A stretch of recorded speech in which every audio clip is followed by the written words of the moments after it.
গতকালকে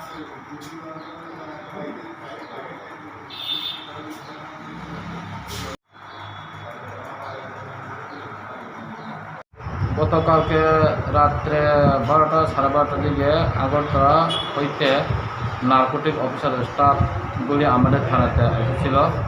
একটা গোপন সূত্রে খবর আছে বলিয়া আমাদেরকে যাওয়ার জন্য চাইছিল।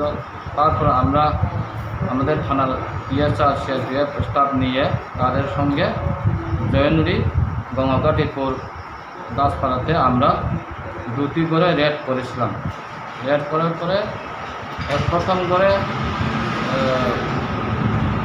করে আমরা ওই রানা বলে যার নাম রানা জন্তু আর কি, তারপরে আমরা কিছু দ্রাক্ষের কুটা পাইছিল।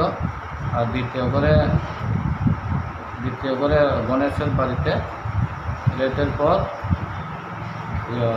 ব্রাউন সুগার একটা ডিবিয়া পেয়েছি, আর সাথে একটা নামিনের পিস্তল পেয়েছিলাম।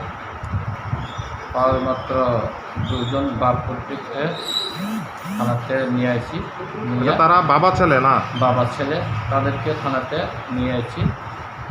আগরতলা নার্কোটিক অফিসার স্টাফ তাদের বিরুদ্ধে একটি এফআইআর দিয়ে গেছে। আমরা রাতে এফআইআরটা নিয়ে আজকে দুজনকে আমরা কোর্টে ফরওয়ার্ড করিব। আচ্ছা, 9mm পিস্তলে কি বুলেট ছিল? বুলেট ভর্তি ছিল? দুটি বুলেট ছিল। আচ্ছা। আর যে ব্রাউন সুগারগুলি উদ্ধার করছেন আনুমানিক বাজার মূল্য?